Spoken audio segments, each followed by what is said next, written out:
Bienvenue dans mon podcast L'Art de Briller, l'espace où ta vie rêvée devient enfin possible. Ici, c'est ton coin de douceur, inspiration et action. Je m'appelle Chloé, coach bien-être et lifestyle, et je suis là pour t'aider toi, jeune femme multipotentielle, à créer une vie qui te ressemble vraiment. Une vie dans laquelle tu t'épanouis pleinement, où chaque projet, chaque passion trouve sa place. On va parler organisation, équilibre mental et comment suivre toutes tes envies sans t'épuiser.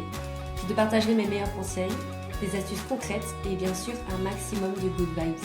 Ensemble, on va briser les barrières, arrêter de culpabiliser et faire de ton quotidien un espace de création et d'épanouissement. Tu es prête à transformer ta vie ? Alors installe-toi confortablement et prépare-toi à recevoir tout ce dont tu as besoin pour enfin vivre selon tes règles. Abonne-toi et laisse-moi t'accompagner dans cette belle aventure.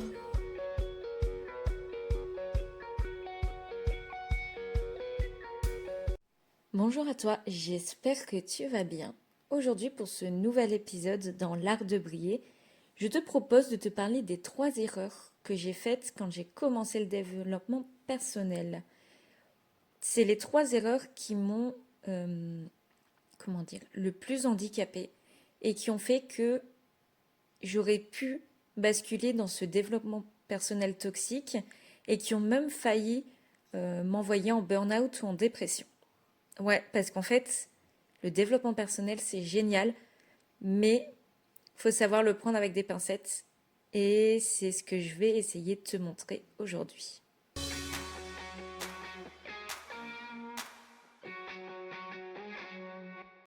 J'espère que tu es en forme pour ce début d'automne. C'est bientôt Halloween. Moi, j'adore cette période. Je sais pas pourquoi, les vibes d'Halloween, c'est quelque chose qui me plaise beaucoup. Même si c'est vrai que je suis pas friande du froid qui arrive. Par contre, j'adore voir les feuilles tomber d'automne. Mais bref, c'est pas le sujet d'aujourd'hui. Aujourd'hui, comme je disais en introduction, je vais te parler de 3 erreurs que j'ai faites quand j'ai commencé le développement personnel. Parce que je pense que c'est des erreurs qu'on fait souvent. En tout cas, j'ai déjà entendu pas mal de personnes parler de ces erreurs-là. Et moi, je suis tombée dedans. Donc, je peux en parler en connaissance de cause. Parce qu'en fait, quand on se lance dans le développement personnel, souvent, on a tendance à y aller à fond, fond, fond, fond, fond. Et non seulement on y va à fond, mais en fait, on y va un peu avec des œillères. C'est-à-dire que on n'a pas de recul dessus. On se dit, bah, c'est le développement personnel, ça peut être que positif. Je vois pas ce qui peut m'arriver de mal en faisant du développement personnel. Et en fait, quand on y réfléchit, le développement personnel, au contraire, ça peut faire plus de mal que de bien. Et j'aimerais t'éviter ça justement. Du coup, voilà pourquoi je fais cet épisode.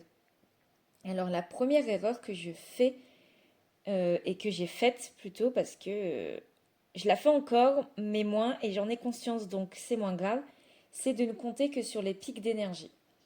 Alors, ça peut te paraître un peu obscur ce que je te dis. Je vais te donner une petite métaphore.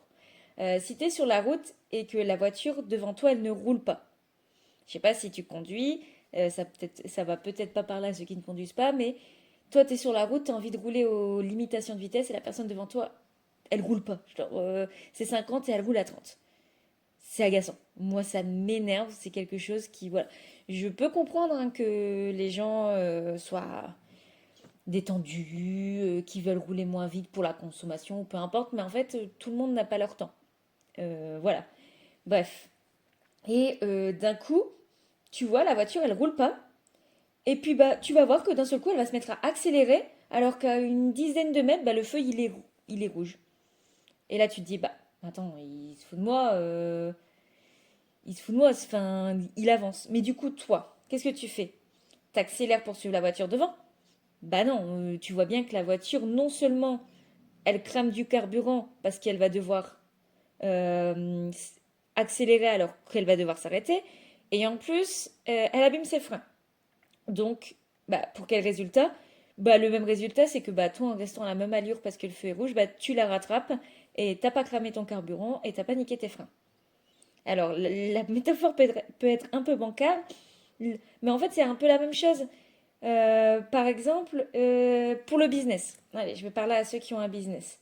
Si ton concurrent, il accélère d'un coup, mais qui finit par freiner tout aussi vite.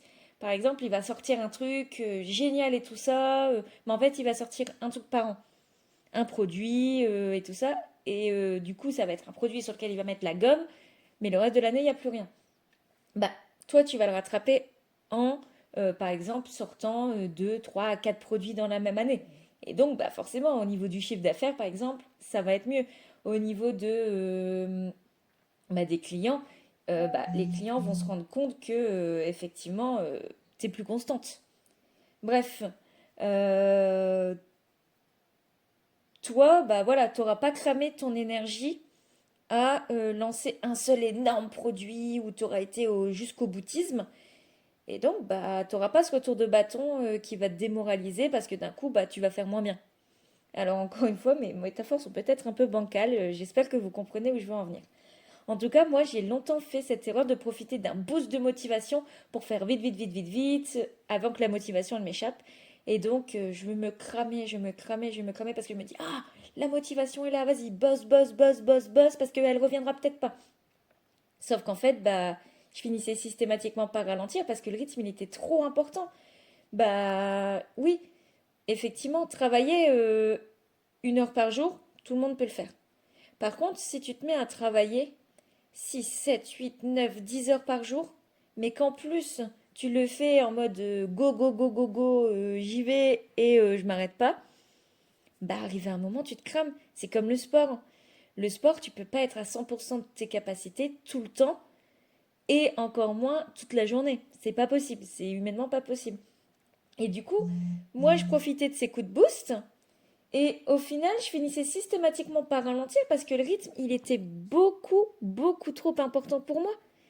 Et, bah, donc voilà, le rythme était trop important. Je m'arrêtais quand mes batteries étaient déchargées. Et ça, on en reparlera, mais il ne faut surtout pas aller jusqu'au bout de ces batteries. Et du coup, bah, à chaque fois, il me fallait plus de temps pour me remettre à la fois physiquement, mais aussi mentalement de l'échec. Parce que du coup, quand j'avais ces pics de motivation, c'était bien, j'étais trop bien, j'étais super fière, j'abattais du travail en un temps record. Sauf que, bah, une fois que c'est le pic, il est parti, bah, t'es fatigué, et tu procrastines et tu fais plus rien parce que de toute façon, tu n'as plus l'énergie pour faire quoi que ce soit. Et là, bah tu te sens mal. Tu te sens mal parce que tu te dis, bah mince, moi, je suis pas capable de rester constante, je suis pas capable d'être productive comme tout le monde, c'est pas normal. Et voilà. Donc, ça, c'est vraiment quelque chose que j'ai fait régulièrement. Ça m'arrive encore de dépendre des pics d'énergie, mais c'est rare maintenant que j'aille jusqu'au bout, du bout, du bout de mes batteries. Ça m'arrive encore, c'est pas bien. Faites ce que je dis, pas ce que je fais, effectivement, hein, mais voilà. Mais du coup, les gens, je ne sais pas si vous avez vu passer cette image de là où les gens prennent une pause, donc c'est-à-dire quand la batterie est à plat, et quand est-ce qu'ils devraient prendre une pause. Et là, c'est quand la batterie est aux trois quarts ou aux trois quarts vide ou à moitié vide. Mais en fait, oui. Est-ce que tu attends que ton téléphone s'éteigne pour le mettre en charge? Non. Tu attends souvent qu'il soit pour vraiment les plus téméraires 10% de batterie. Sinon, déjà à 15-20%, selon le moment de la journée, bah, tu le mets. Donc, tu le mets en charge. Alors, pourquoi tu fais pas la même chose pour toi? Ça, c'est un mystère. Maintenant, du coup, j'essaie d'être constante et de pas me laisser trop embarquer par une motivation soudaine. Si je vois que j'ai vraiment beaucoup, beaucoup, beaucoup de motivation, je me fais une to-do list et je me dis, allez, tu fais ça, ça et ça, pas plus, pour éviter de me cramer. Du coup, je me freine, je fais la liste de ce que je voudrais faire, je me mets un temps de travail par jour à pas dépasser, et du coup, ça, c'est la méthode des petits pas. Certes, pour le coup, j'avance moins vite sur le coup, sur la journée, tout de suite, mais je ménage mon énergie et du coup, c'est du temps que je vais regagner plus tard parce que bah, je vais plus avoir ces moments où je vais procrastiner et où je vais plus rien faire. Voilà pour la première erreur que j'ai faite en développement personnel. La deuxième erreur que j'ai faite, c'était de vouloir tout appliquer au pied de la lettre. J'ai essayé tellement de choses autour de la productivité, autour de l'organisation. J'ai fait les chunks. Donc les chunks, c'est de regrouper par paquet toutes les activités, toutes les choses qui se ressemblent. Par exemple, moi j'ai 3 réseaux sociaux, et ben je vais faire un chunk de j'écris ce que je veux faire par mois dans mes posts, puis un chunk de je vais créer tous les visuels, puis un chunk de je vais tout programmer d'un coup. Ou alors ça peut être faire tout ton ménage d'un coup, ou ça va être tout ce qui est répondre à tes mails d'un coup, et tu fais comme ça des paquets dans ton emploi du temps de ce que tu fais. Donc ça, j'ai testé. J'ai testé le Miracle Morning, me lever super tôt et tout ça. Clairement, c'est pas pour moi, je n'ai aucune énergie le matin. Clairement, avant 10 heures, je suis KO technique. J'ai essayé de faire des listes pour tous les aspects de ma vie. J'ai essayé de compter le nombre d'heures que j'ai passé à telle ou telle chose. Donc j'avais un diagramme carrément qui me dit, dans lequel je mettais j'ai passé autant de temps à travailler sur mes études. J'ai passé X heures à écrire mon roman. J'ai passé X heures à corriger le roman.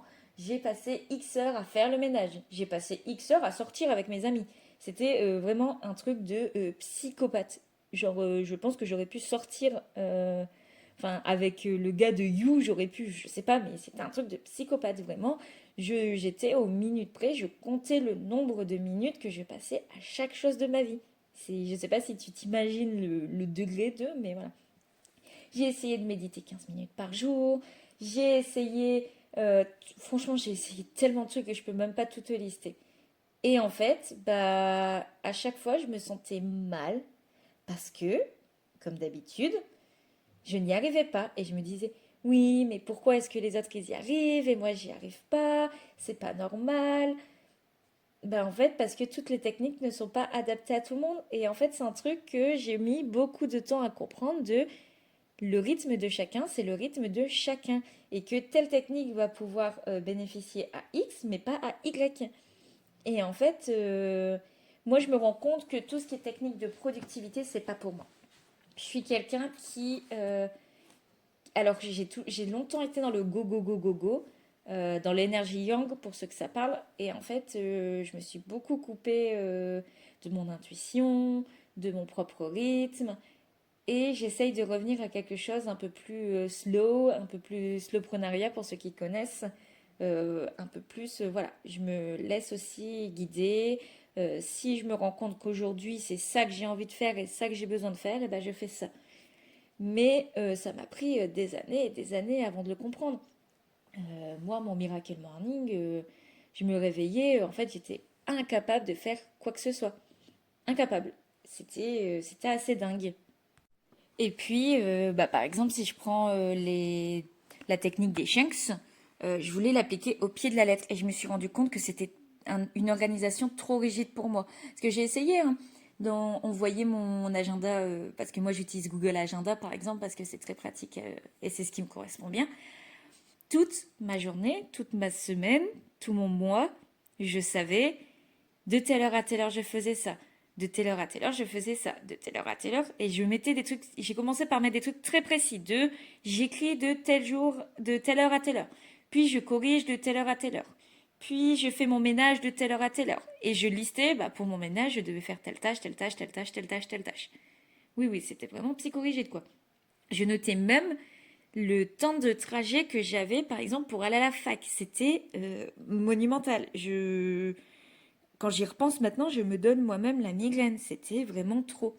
Puis j'ai essayé de l'assouplir un petit peu en me disant, bon, ça me correspond pas parce qu'au final, je faisais quasiment rien de ce qui était noté. Hormis, j'allais en cours parce que voilà, si j'avais un rendez-vous médical, j'y allais, tout ça. Mais sinon, le reste, les 3 quarts du temps, et encore je suis gentille en disant ça, je ne le faisais pas.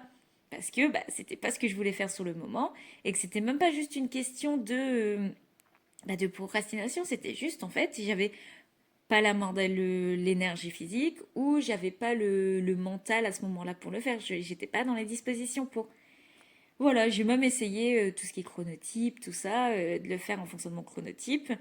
Euh, j'ai jamais été jusqu'au bout de l'idée. Faudrait que je reteste pour voir, mais voilà. Mais en tout cas, je l'ai adapté. Je me suis dit, c'est pas grave. Au lieu de mettre des tâches précises, je vais mettre, par exemple, de telle heure à telle heure, c'est un bloc où je travaille sur mon travail d'écrivain. De telle heure à telle heure, je travaille pour mes études. De telle heure à telle heure, je travaille pour mon business. C'était déjà un petit peu mieux. Je me sentais déjà plus libre et tout ça. Mais, là encore une fois, comme je décide à l'avance de ma semaine, bah en fait, ça laisse pas la place à l'intuition et la créativité et tout ça. Et donc, en fait, bah, des fois, je me retrouvais à faire des trucs de business dans mon côté auteur, des trucs de cours dans mon côté business, et j'écrivais pendant des moments où j'étais censée bosser mes cours. Et je me suis dit, merde, ça va toujours pas. Et donc là, ce que je suis en train de tester, qui me correspond pas trop mal, c'est que j'ai un tableau blanc. Et sur mon tableau, je note tout ce que je dois faire. Donc toutes mes to-do list et tout ça, de tout ce que j'aimerais faire. Et en fait, je mets donc les jours de la semaine. Je bloque ce que je suis obligée de mettre à tel jour. Donc par exemple, bah, il faut que le mercredi, je poste mon épisode de podcast. Point barre, voilà. Donc ça, c'est noté, c'est noir sur blanc. C'est vraiment des trucs qui sont imposés parce que j'ai pas le choix de le faire là.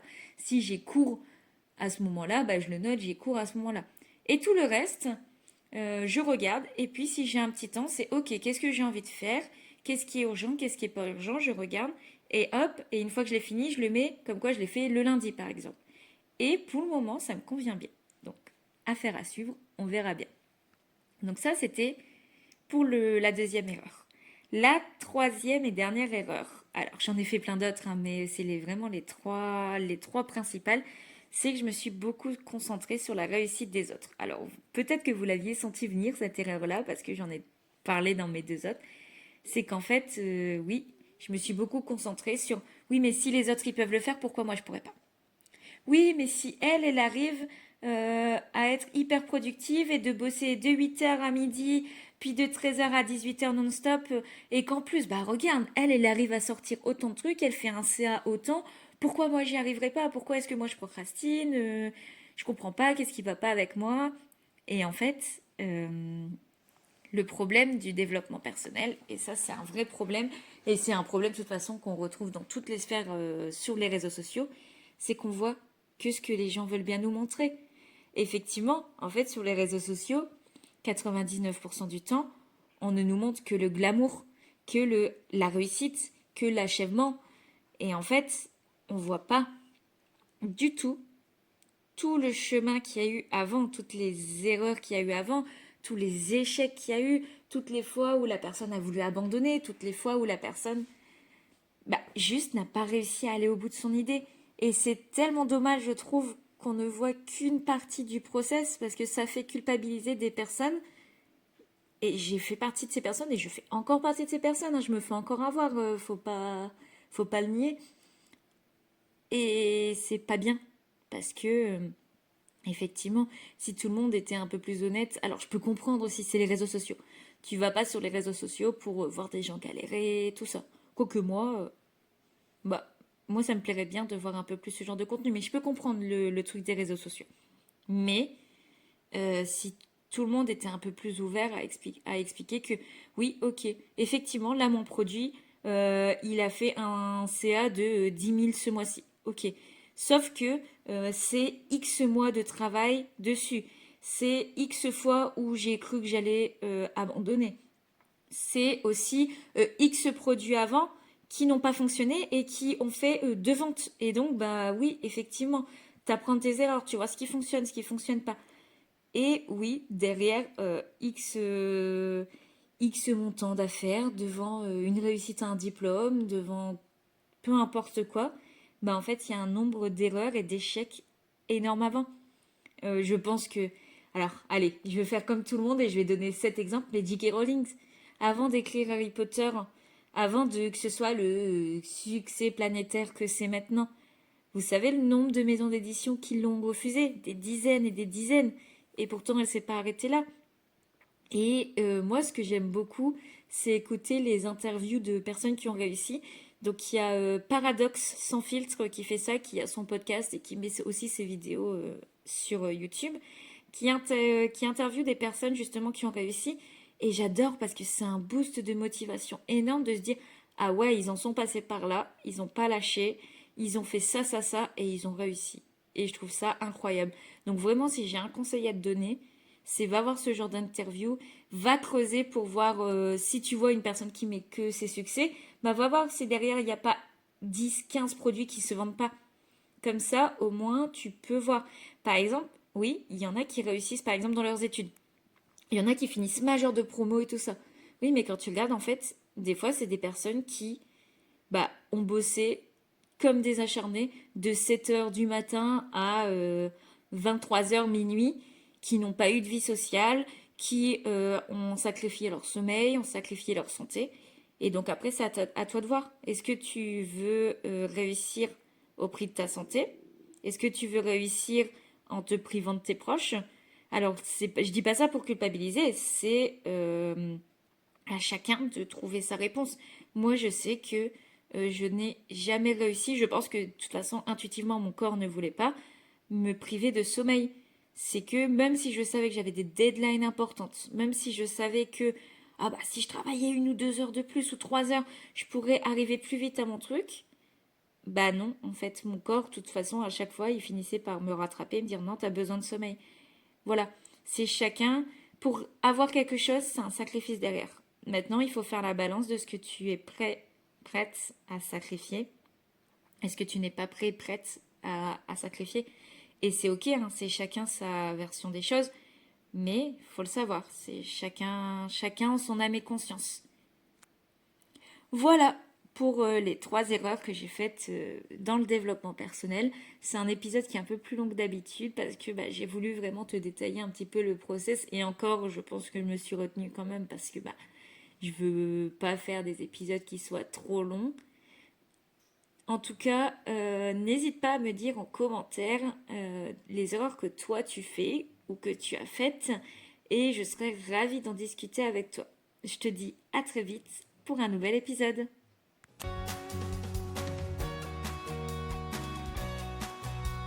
Si jamais tu as aimé ce podcast, je t'invite à me mettre un petit commentaire pour me dire ce que tu en as pensé et laisser une note sur ta plateforme d'écoute préférée parce que ça m'aiderait vraiment beaucoup pour la suite.